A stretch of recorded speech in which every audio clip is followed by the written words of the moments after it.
So whenever I hear the phrase, your faith has made you well, I always want to just say something on that. And I want to spend most of my time on who I really view as the hero of this story, which is the hemorrhaging woman. But I want to talk about Jairus and the hemorrhaging woman for just a second. And the reason for this is just from experiences I've had.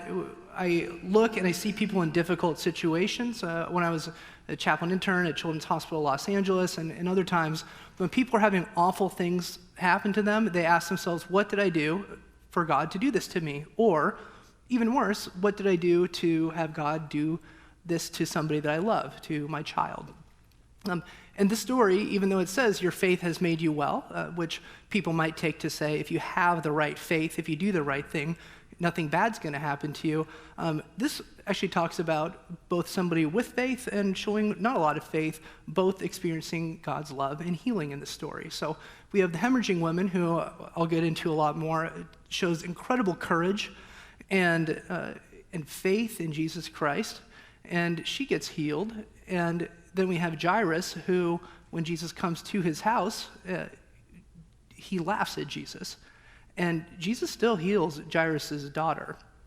So it's not something that you can do, right or wrong, that keeps God from punishing you or those he loves. I just don't think that God is that way. And if we look at the disciples and the saints through the years, I mean, bad things just happen to everyone. And it's not a matter of you not having the right faith or you not doing the right thing and God punishing you. So I repeat myself on that a lot, but I just think it's really, really important that we here in the church talk about that. And then when we get out kind of into the field of life, we can, in our own lives and in the lives of others, kind of refute this kind of like toxic thought that just naturally weaves its way into our conscience. So that's my thought on Jairus, and I won't talk a ton more about him because we have somebody else to talk about a lot more.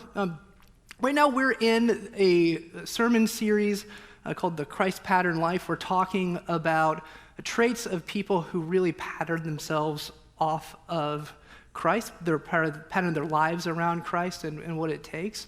And we're taking examples from the scriptures of people who really exhibit certain traits. And today we're going to talk about courage. And we have one of the most courageous people in the Bible to talk about today. So although there are two miracles done in this story, I don't think this story is as much about a physical healing miracle as much as it is really about pointing out the incredible faith and courage of a woman who had been viewed by all around her as unclean and out of God's favor. I'm going to warn you real quick. We are going to have to go into some peculiar territory in the Bible for a little bit. And it's because a peculiar part of the Hebrew Bible is making life terrible for the hemorrhaging woman at the beginning of the story. So the reason for this is the woman's condition was likely some kind of issue with her menstrual system or cycle that made it continuous. And that's not just bad physically. They talk about the pain physically that she had, but it's also culturally awful because of Leviticus.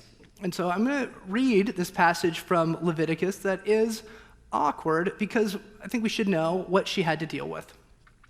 So this is from Leviticus. When a woman has a discharge of blood for many days at a time, other than her monthly period, or has a discharge that continues beyond her period, she will be unclean as long as she has the discharge, just as in the days of her period. Any bed she lies on while her discharge continues will be unclean, as is her bed during her monthly period. And anything she sits on will be unclean, as during her period. Anyone who touches them will be unclean. They must wash their clothes and bathe with water, and they will be unclean till evening. When she is cleansed from her discharge, she must count off 7 days, and after that she will be ceremonially clean. On the 8th day, she must take 2 doves or 2 young pigeons and bring them to the priest at the entrance to the tent of meeting. The priest is to sacrifice one for a sin offering and the other for a burnt offering. In this way, he will make atonement for her before the Lord for the uncleanness of her discharge. That's super weird, right? That's really weird. You are unclean, and everything you touch, including any chair you sit on, any bed you lay down, for the whole cycle, and everything is unclean, including you, and at the end of it, you still have to kill 2 birds. Like, what? That is so weird. And I want you to remember this as we're going to exit this really weird part of Leviticus, that everything she touches is supposed to be unclean. Every single thing she touches is supposed to be unclean. So this law is weird, but it's also really harmful and hurtful, especially for the woman in the story whose name we never get.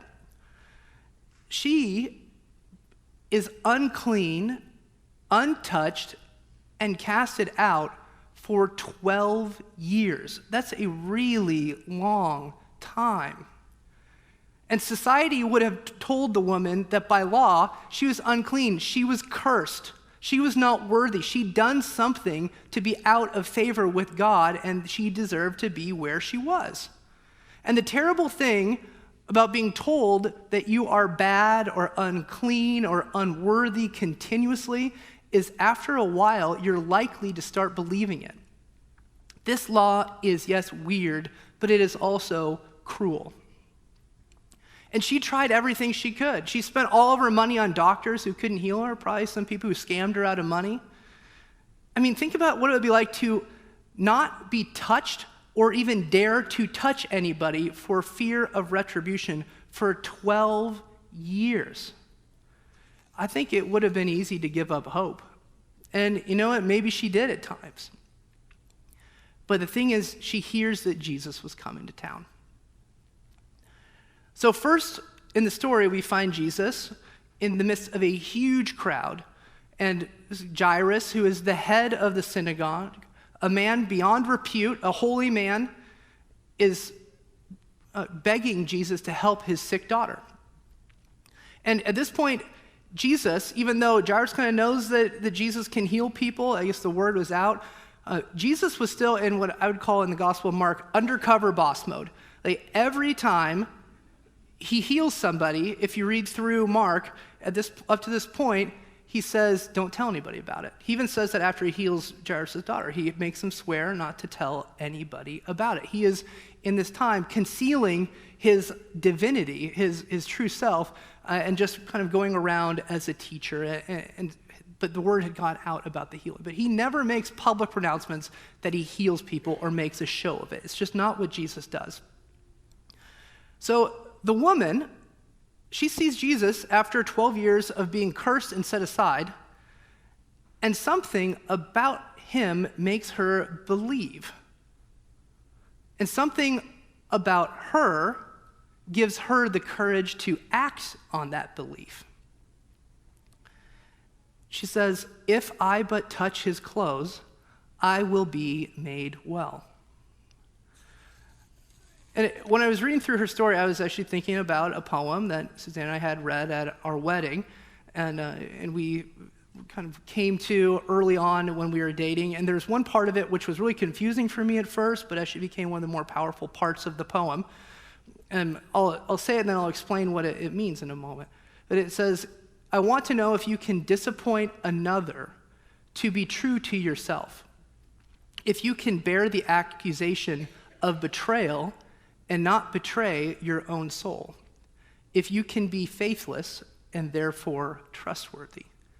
And I never liked the whole faithless thing when I read it. Like, what does that mean, faithless and trustworthy? Well, I looked it up, and it just means people might look at you, if you're doing what you think is right, as being wrong, as being faithless, as being someone who is a betrayer. But if you know something is true to yourself and you do that, you can stand that kind of accusation and being seen that way, and therefore you are trustworthy. You are honestly yourself doing what you know to be right. Anything else is kind of a lie. So this hemorrhaging woman embodies that part of the poem. I mean, the Levitical law is taken very seriously. That is God's law. And she, in the eyes of this gigantic crowd, would be doing an unimaginably faithless act. But in reality, she was the most faithful one in the entire crowd.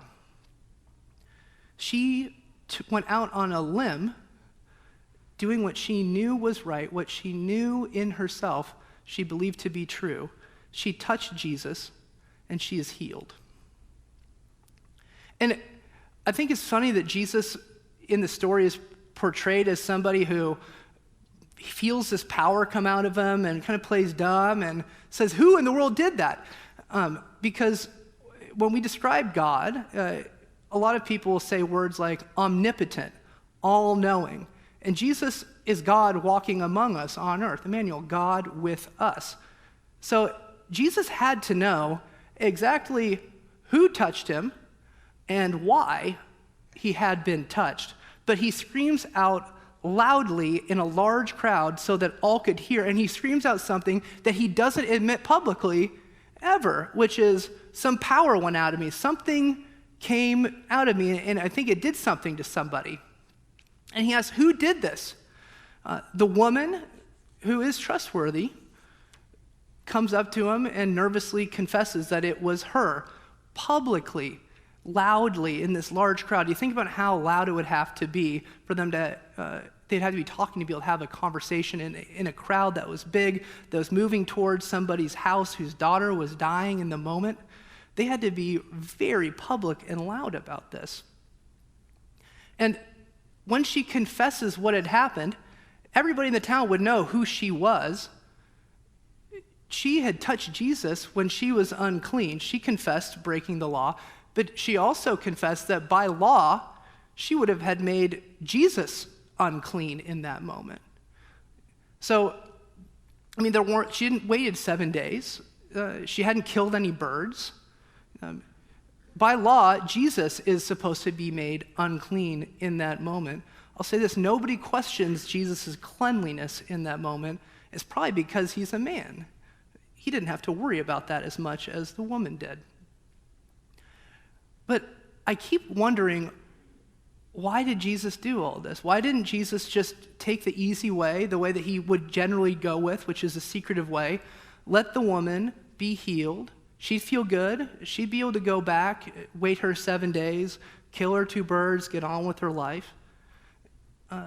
She was healed, and his identity would remain secret. Why does he so publicly say, yeah, I healed somebody, and has her do it? And then looks at her and says, your faith has made you well.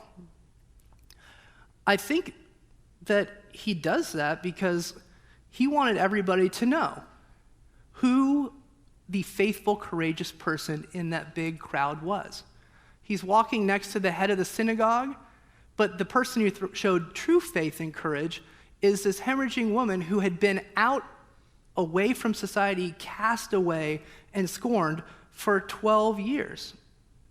I think maybe in this big crowd, he would have had to say that loud enough that people who were also on the outskirts, who had also been scorned, who are also not viewed as worthy of being in society or worthy of God's love, he probably would have had to say it loud enough that they could hear it too. This woman who, like you, has been scorned by everyone, is the model of faith in this entire crowd of people. None of any of this would have been possible without the courage of the woman to look at her society and say, I am going to come off as I am faithless, but I will be trustworthy. To believe that she was loved by God, despite what everyone she knew around her said, and to act on that belief, risking more shame and punishment due to her belief. The call of Jesus Christ can be scary and difficult, even today. loving our enemies, giving ourselves and our money, loving our neighbor as we love ourselves, forgiving one another, giving our hearts over to the love of God, and putting our whole being in the hands of God's grace. That's scary. It's scary to let go like that, but it's also not always popular. For us here in Franklin, Tennessee, most people live pretty comfortably. Most people don't have fear of retribution for espousing your beliefs. I think it's less laws that we deal with, and it's more wondering what people might think of us if we are courageous enough to show our faith that might keep us away from following Christ as fully as the hemorrhaging woman did. But this story gives us a look at what Christ thinks. You, yes, you, are loved. You, yes, you, are worthy of being saved in the eyes of God. And so is every other person around you and far away from you. If, like the strong, courageous, faith-filled, hemorrhaging woman, we have the courage within us to really believe in God's love for all of us, no matter what a law or someone else might think, we might just have the courage to act on that more fully and be better able to follow Christ in this project of love that's intended to make this broken world made whole through the grace of God. Amen.